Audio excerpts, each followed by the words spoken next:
सैनिकों, युद्ध की तैयारी करो। महल की रक्षा सर्वोपरि है। आज्ञा का पालन करो।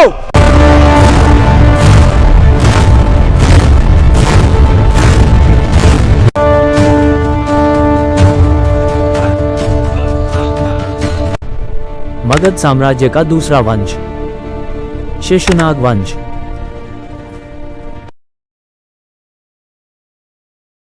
हेलो मेरे दोस्तों, आप सभी का स्वागत है हमारे इस तेजस्वी बालक चैनल पर। फिर से आप लोगों ने पिछले वीडियो में मगध साम्राज्य के पहले वंश के बारे में डिटेल से जानकारी लिया है और इस वंश उसके बाद हम लोग उसके अगले वंश यानी कि नेक्स्ट यानी कि दूसरा वंश के बारे में हम लोग डिटेल से जानेंगे इस वीडियो में। यदि आपने अभी तक सब्सक्राइब नहीं किया हो तो जल्दी से इस चैनल को सब्सक्राइब कर लो, और सब्सक्राइब करने के क्या फ़ायदे मिलेंगे वो आप लोग इस वीडियो को देखने के बाद खुद ही समझ जाओगे मेरे दोस्त।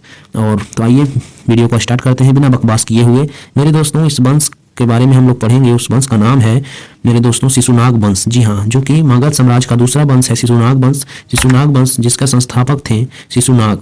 इस वंश का पहला राजा शिशुनाग था, दूसरा राजा कालाशोक, उसके बाद कालाशोक के पुत्र 10 पुत्र का नाम आता है जिनके बारे में हम लोग पढ़ते हैं। तो मेरे दोस्तों, पहला राजा शिशुनाग जो कि इस वंश के संस्थापक थे, हैर्यक वंश पर कब्जा करके इन्होंने संस्थापित किया था। और दूसरा राजा है मेरे दोस्तों कालाशोक, शिशुनाग का बेटा कालाशोक। ठीक है, कालाशोक का 10 बेटा था। 10वें बेटा का नाम है मेरे दोस्तों भद्रसेन, कोरबर्ण, मंगुड़ा, सर्वजहां, जलिका, उबका, संजय, कौरव्य और नंदीवर्धन। ये नंदीवर्धन जो है मेरे दोस्तों इस वंश का, इस शिशुनाग वंश का सबसे लास्ट राजा नंदीवर्धन को ही कहा गया है। जी हाँ मेरे दोस्तों, नंदीवर्धन को ही कहा गया है।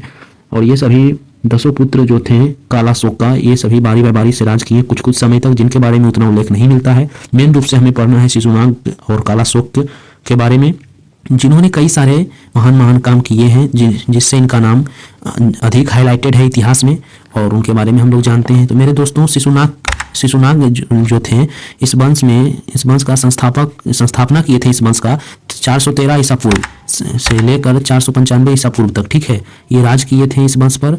413 ईस्वी में संस्थापना किए थे, और इस वंश का सबसे प्रतापी राजा शिशुनाग को ही माना जाता है मेरे दोस्तों। ठीक है, राजा बनने से पहले ये हैर्यक वंश के सेनापति थे, जिसके बाद में हैर्यक वंश के अंतिम शासक को कमजोर होते ही इन्होंने उस वंश में गद्दी संभाल लिया, और उस वंश का गद्दी संभालने के बाद ये वहाँ पर शिशुनाग वंश का स्थापना कर दिए।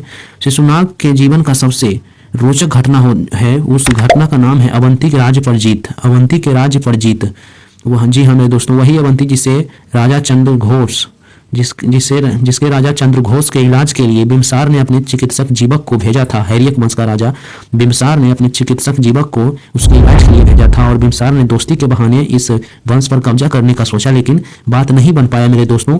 तो फिर उससे तो नहीं हुआ, उस वंश से किसी राजा से नहीं हुआ, लेकिन शिशुनाग वंश के पहले राजा जो शिशुनाग थे उन्होंने यह कार्ययुद्ध करके पूर्ण कर दिया। ठीक है मेरे दोस्तों, अवंती महाजनपद जो था उसका राजधानी था उज्जैन। इसके पास शक्तिशाली सेना थी, लौह भंडार था, नाना प्रकार के हथियार थे। मगध को टक्कर देने वाला मात्र एक ही महाजन पद यही था अवंती, जो कि मगध के सभी राजा इस राज्य से डरते थे, और तो जितने सारे महाजन पद थे सभी छोटे छोटे थे। इसी कारण मेरे दोस्तों शिशुनाग ने इस भ्रम को भी तोड़ दिया और युद्ध किया अवंती के राजा से।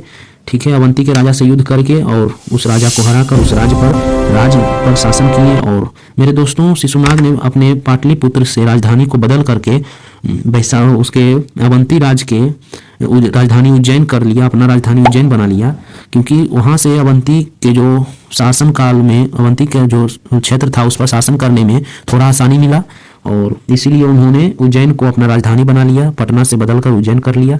और मेरे दोस्तों का शिशुनाग का सबसे महत्वपूर्ण जीवन घटना जो यही है, रोचक घटना यही है अवंती राज पर जीत। इन्होंने इस राज्य को जीता और अपने मगध साम्राज्य का क्षेत्रफल में बढ़ोतरी कर लिया। फिर मेरे दोस्तों इसके बाद जो है गद्दी पर आता है कालाशोक, शिशुनाग का उत्तराधिकारी जिसे हम लोग कहते हैं, इसका पुत्र था, शिशुनाग का पुत्र था कालाशोक, जिसने इस गद्दी पर बैठा 395 ईसा पूर्व में लेकर 367 ईसा पूर्व तक इसने शासन किया इस गद्दी पर, और टोटल 28 वर्ष तक यह राजा बरकरार बना रहा।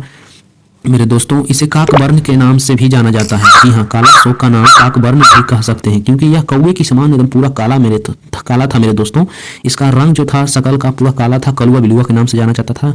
ठीक है, इसने द्वितीय बौद्ध संगति अपने शासनकाल में करवाया था। 383 ईसा पूर्व के आसपास द्वितीय बौद्ध संगति करवाया था मेरे दोस्तों। और मेरे दोस्तों वैशाली जो था, वैशाली इसका राजधानी जो कि शिशुनाग ने पटना पाटलिपुत्र से वैशाली कर दिया था, उसी वैशाली राजधानी में इसने द्वितीय बौद्ध संगति करवाया था। मेरे दोस्तों, वैशाली राजधानी को हटाकर फिर से इसने पाटलिपुत्र अपना राजधानी कर लिया। वैशाली में तो इसने पहले द्वितीय बौद्ध संगति करवा दिया, उसके बाद फिर इसने अपना राजधानी को बदलकर फिर से अपना पाटलिपुत्र वापस चलाया और अपने पाटलिपुत्र को अपना राजधानी बना लिया, और जो कि वर्तमान में पटना के नाम से जाना जाता है बिहार में, और आज भी मगध का राजधानी वही है। मेरे दोस्तों, पाटलिपुत्र जो है मगध का सदियों तक मगध का स्थायी राजधानी रह चुका है। अंततः मेरे दोस्तों, कालाशोक जो है, कालाशोक का टोटल 10 पुत्र था। 10 पुत्र ने इस वंश पर फिर आया और राज किया। कालाशोक का मृत्यु हो गया मेरे दोस्तों। कालाशोक को मारने वाला का नाम था महाजनपद। जी हाँ, जब कालाशोक पाटलिपुत्र में घूमते समय महाजनपद नंद ने इसका चाकू मारकर इसका हत्या कर दिया। महापद मंदन ने जो था इसको चाकू से मारकर हत्या कर दिया, जिसके बाद मेरे दोस्तों कालाशोक का पुत्र इस वंश पर राज करने के लिए मार दिया चाकू से। और मेरे दोस्तों, जिसका नाम मैंने आप लोगों को बता दिया था, भद्रसेन, मंगुड़ा, सर्वजहां, जातिका, उभका, संजय, कौरव, नंदीवर्धन, ये सभी था। जो नंदीवर्धन था मेरे दोस्तों, वो सबसे लास्ट राजा, जिसके बारे में हम लोग थोड़ा जान लेते हैं। जी हाँ, नंदीवर्धन, जिसका दूसरा नाम था महानिंद, जिसका दूसरा नाम था महानिंद के नाम से जाना जाता है। उल्लेख मिलता है हमारे इतिहास में, जिसके बारे में मेरे दोस्तों, यह जो था नंदीवर्धन, इसने जो 10 भाइयों ने इस वंश को राज करते करते पूरा कमजोर बना दिया था। कालाशोक का जो 10 बेटा था मेरे भाई, उसने इस वंश पर राज करते करते इस राज्य को कमजोर कर दिया, और जिसके कारण महाजनपद नंद ने इस वंश पर अपना कब्जा कर लिया। वो इसका फायदा मौके का उठा लिया, कमजोर हो गया था। उसके बाद महाजनपद नंद ने फायदा उठाया और इस पर अपना शासन स्थापित कर दिया। इसने नंद वंश का नींव डाल दिया, और यहीं से मेरे दोस्तों शिशुनाग वंश का स्थापना हो जाता है। और इसके बाद जो नेक्स्ट आता है महाजनपद नंद, जिसने नंद वंश का संस्थापन किया। और हम लोग नंद वंश के बारे में पढ़ेंगे मेरे भाइयों नेक्स्ट वीडियो में। और वीडियो अच्छा लगा हो तो जल्दी से सब्सक्राइब कीजिए, चैनल को सब्सक्राइब करना बिल्कुल नहीं भूलिए। मेरे दोस्तों, जय हिंद, जय भारत, जय श्री राम, राधे राधे।